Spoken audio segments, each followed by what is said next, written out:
guys, welcome to TST Garage. I'm Bart, and today I'm working on a Kawasaki Ninja ZX-4RR. You see that bike behind me. You also see that it still has the whale tail on it.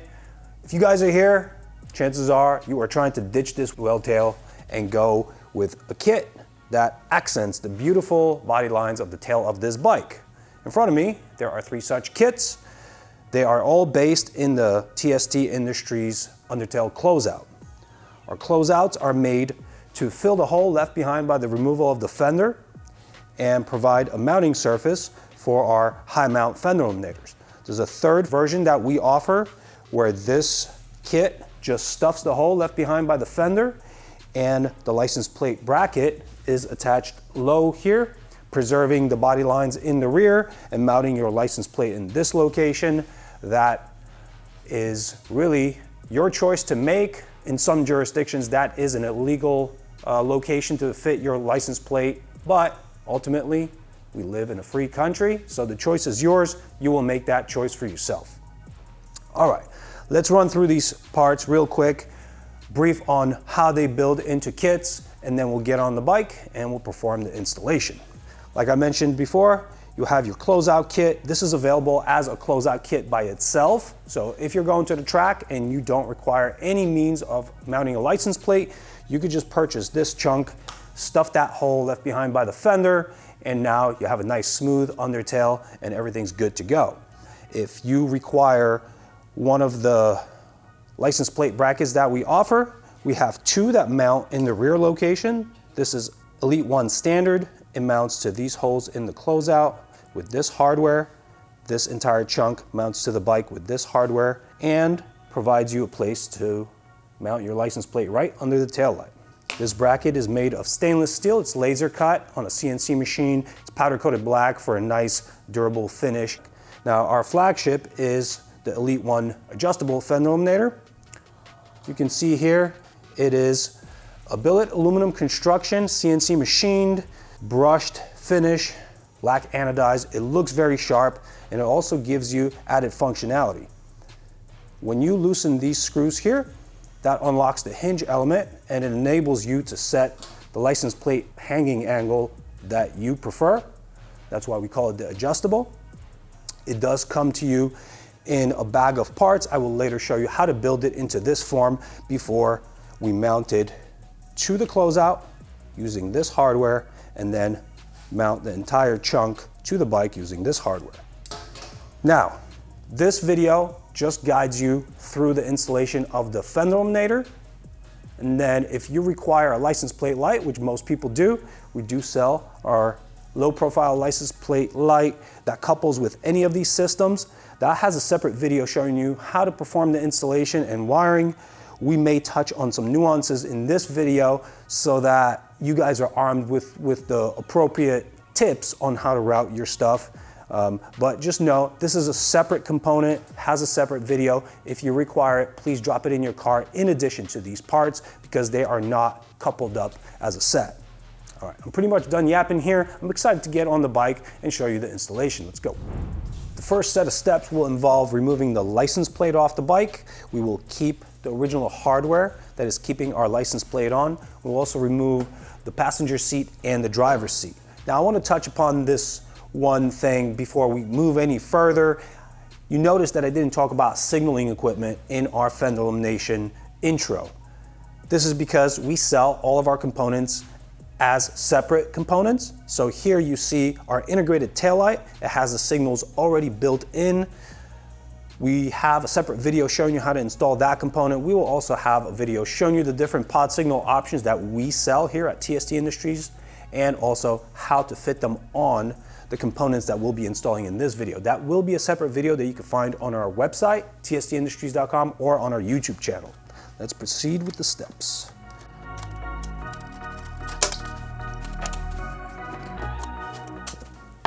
Once that seat's off, we are going to remove the 6 fasteners holding the center shroud here.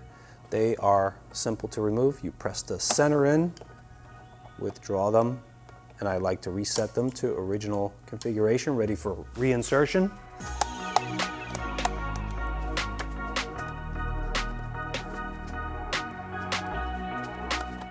center shroud comes out here in this location. It does have 2 push pin into rubber grommets, fasteners here and here. Once that comes up, there are still hooks back here in the aft section of the tail. We push that forward, clears out, good to go. Now, we do have our integrated tail light already installed on this bike, so all of the signaling connections from the Fender lighting equipment are already unplugged. If you're starting with a fully stock bike with the Fender lighting all plugged in, these connectors will need to be removed from the harness connectors located under this boot. They have corresponding plugs here. Blue is in blue, it's under here, and black is in black. You would have to disconnect those. And then there's one additional one here. All of them route through this cable management guide here with a grommet. I'm actually gonna undo that, make them free. And now there's not really a good place for me to show you this. There's some tension here. Once I disconnect it. All right, so the license plate light is the white connector with 2 pins, and it connects in here. It's got the smaller boot on it. You'll have to disconnect that. Now we have all 3 wire pairs disconnected. We're gonna grab an Allen wrench of appropriate size here. I believe it's a 5. Yep, it's a 5. And we're gonna crack these 4 screws loose. I am going to fully remove the side that has the cable management guide on it. I'm going to be removing this cable management guide totally from the bike.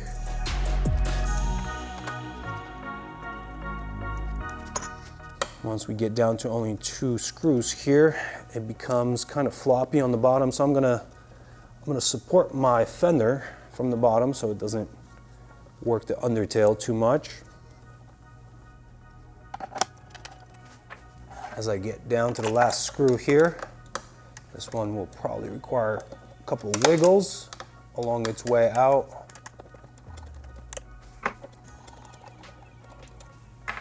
Once the last screw is out, I'm just gonna guide my wires through the undertail hole so nothing gets snagged. And now this guy's off. Our component removal is complete, and now we're ready to go into the installation chunk. Let's quickly hop back to the table and I will demonstrate how to build the standard Elite 1 kit and then how to build the adjustable Elite 1 kit.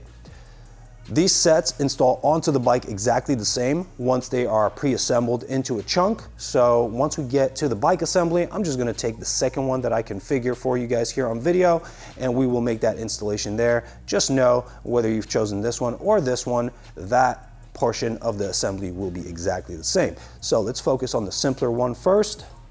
This goes away for now. If you've purchased the standard set, this set of components will be in one package. This set of components will be in another package. We will not be concerning ourselves with the bike installation hardware just yet. We will first just need to configure our bracket onto our closeout. This is done by taking the screws and dropping them through the top of the closeout, like so. Line up the bracket like so. And then we're going to cap that off with a washer and a nut on each of the fasteners. These are Nylock locking nuts, so they do not require any kind of thread lock. Just get them snug and that's it. Tools of choice will be a 4mm Allen for the screw head and a 10mm wrench for the nut. Typically go to the bottom and then back off a little bit. Quarter turn is enough. Give it a little adjustability. Now I like to make sure that I have this thing centered. And then also, I like to make sure that this surface of my license plate bracket is parallel to this edge here. Once I've made those adjustments, I can lock this down all the way. Now you are clamping this against thermoplastic. You do not want to over tighten it. Just snug it up to lock it in place, and then that's it. Now this chunk is ready to go to the bike. If you are running a license plate light, our license plate lights route through this window. This is the wiring routing here. Gets under here, and there is a hole center in the closeout where you can elect to drill a little hole. If you are running your license plate light through here, I recommend a 3/16 inch hole. If you are running a license plate light and a pair of signals, I recommend a 1/4 inch hole. The signal installation is portrayed in a separate video that you can access on our website or YouTube. The license plate light also has its own video. We won't really be showing you how to do all that. We do have other videos that instruct how to install those parts. All right, I'm going to break this down, and then I'm going to show you how to configure and install the Elite One adjustable. If you've elected to purchase the Elite One adjustable set, I will now instruct how to build and configure that setup. It arrives to you in this set of components. Here we have the base component that we will be mounting onto the bike. Let's not concern ourselves with that for the moment. We're just going to need a little bit more space for these components. I empty the bag, and I like to lay these components out the way they're going to get fastened together. So let's consider this towards the camera to be the rear of the bike. This is our flat bracket. These are our hinges. These are the L brackets, and then a bunch of hardware. So let's configure this appropriately. Okay. The flat bracket mounts on the L brackets. In this configuration, we want it to be sloping downwards and back from the bike. This is why these L brackets are placed in this configuration. Then we have the hinges about which the L brackets rotate and then lock onto. We have this geometry. We have a straight edge and a curved surface here. The curved surface goes towards the rear of the bike. Our hinges get placed inboard of the L brackets like so, and then this bracket comes into play like this. The countersunk screws, also known as flathead, they go from the back of the flat bracket through the flat bracket. For this particular configuration, we're going to be using the most inboard holes. That connection goes through the flat bracket, through the L bracket, and then gets capped off with this nylock nut. There are only 2 nuts in this kit, so that's very easy to figure out. And then we have a washer and a screw for each side here. That is what's responsible for getting these hinges assembled. Since I have this in my hand, I'm going to do this immediately. What I recommend doing here is using Vibratite. Vibratite is a thread locking agent that is safe for thermoplastics. Now, we are going to be mounting this entire assembly onto a thermoplastic piece. If you use standard thread locking agents, such as Loctite, you will chemically degrade your thermoplastic piece, your closeout. You don't want to do that. That will void your warranty. So if you are going to be using a thread locking agent, it has to be Vibratite or some other thread locking agent that is safe for thermoplastics. I just snug these components up. We go through a final tightening procedure later. I want to note this here. Don't just clamp down without care on these surfaces here. The hole in the L bracket needs to locate about the boss on the hinge and needs to bottom out, surface against surface. Only then do you bottom out these screws. Once again, I want to note that I am leaving some adjustability. This will be tightened up later on. Then we have these two modules, and we can start getting the flat bracket on. Get the screw through the inboard most hole. Get that through our L bracket. Cap it off with the nut here. Tools of choice for this connection will be an 8mm wrench on the nut and a 3mm Allen on the screw head. Bottom out, back off just a tad. Adjustability is king. Repeat the steps. Since we are using a nylock type of lock nut, these connections do not require any thread locking agents.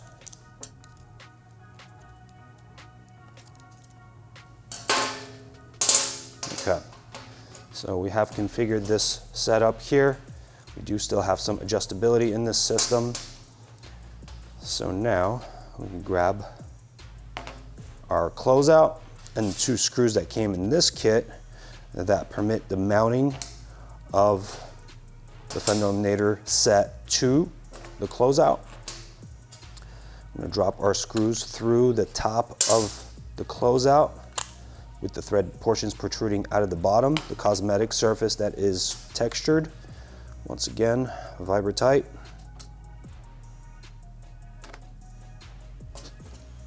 Tool of choice for this connection will be a 4mm Allen.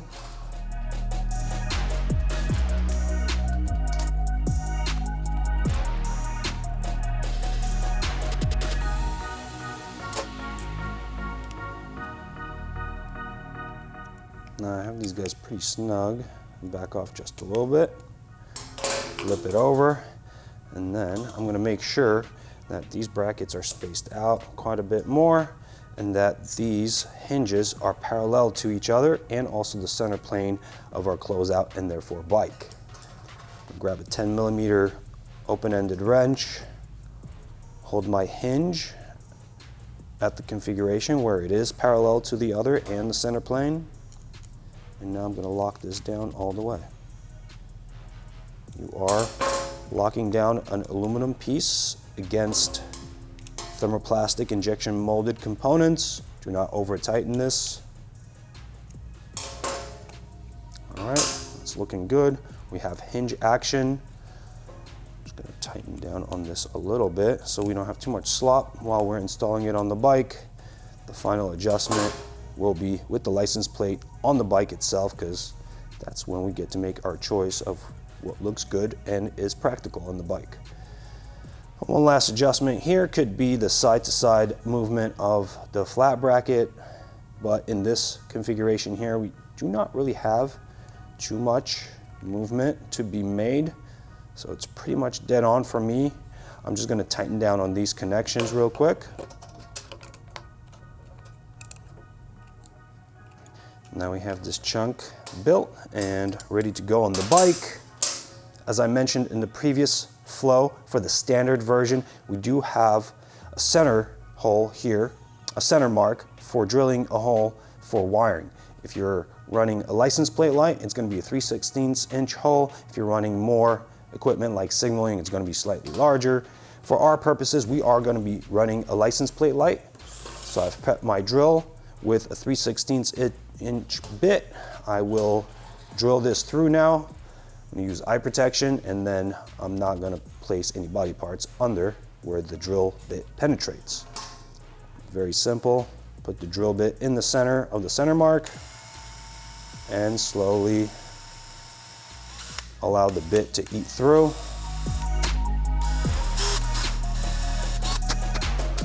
All right, looking fresh, looking good. Now we bring back these components into view.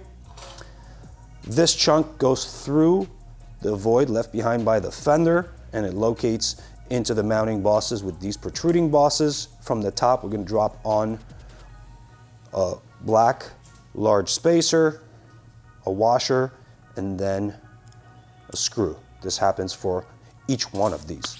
Let's grab all these components, hop on the bike, and I'll show you the rest there. Now, the installation of this chunk onto the bike is very intuitive. These 4 bosses need to fit into their corresponding holes. They do penetrate all the way through to the top in the trunk. Like mentioned, I'm going to grab one of the spacers, install it over the boss. I'm going to get that screw and washer on top of that connection and do my best to start that thread by hand. Now, the first time you install this, you are cutting a brand new thread into the closeout with the actual screw. These screws are called Plastite. They do cut their own thread into thermoplastics. We've been using them for years. They are very good. You just need to make sure not to over tighten this connection. So we will leave adjustability like always. Make our final adjustment at the very end. You may not need to make any adjustments. The only adjustments necessary may be for the amount of gap you are running between these surfaces from the parent parts to the TST parts.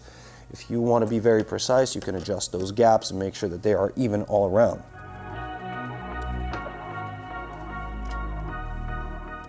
As you turn these screws in, you want to make sure that you're supporting the closeout from the bottom, actually pressing it in. You do not want to stress the connections you've already made by bending them. If you just press down on that screw, you can bend the rest of the closeout. We don't want to do that.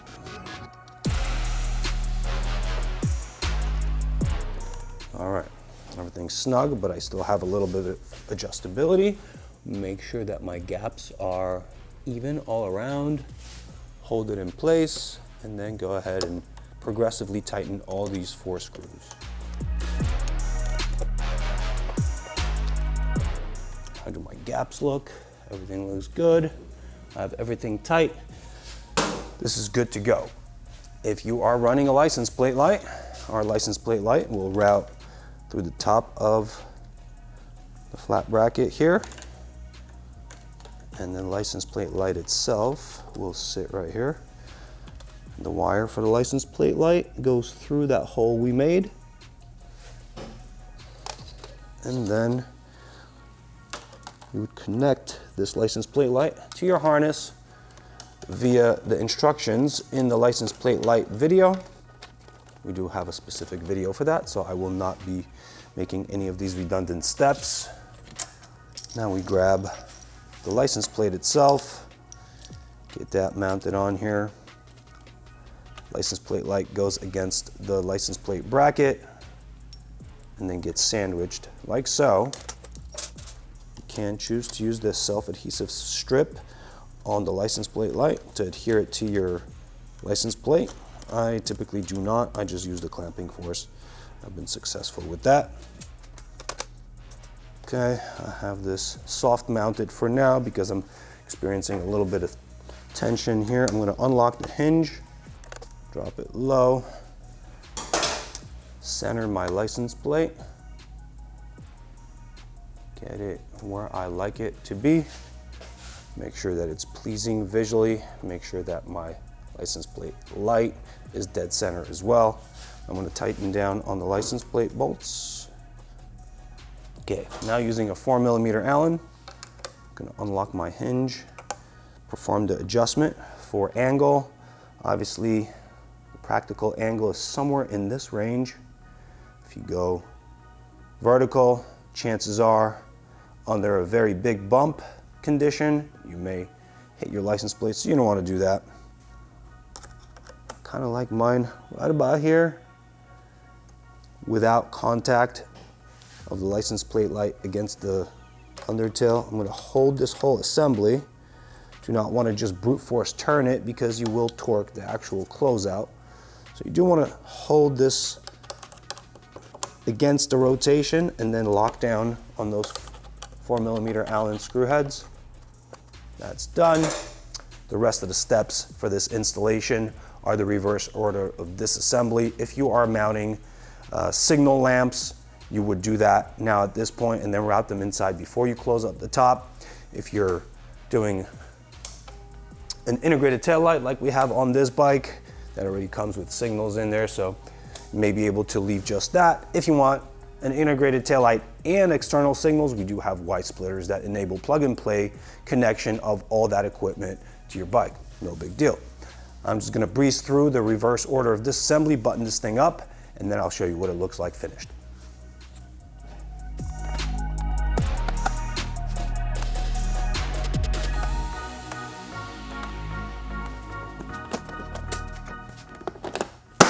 That's it, guys. This process is complete. As you can see, we've revamped the whole tail end of the bike with just a few simple steps. No big deal. No permanent modifications have been done to the bike. The bike looks great. If you like what you see here, check out TSTindustries.com. We have these parts ready for you. We also have a whole host of other parts for this bike and other bikes you may have in your stable. Thank you for watching. I hope to see some comments from you guys. I always enjoy hearing what we're doing well, what we're not doing well. I always take point from you guys, so drop me a line. All right, thank you again. See you later. Ride safe.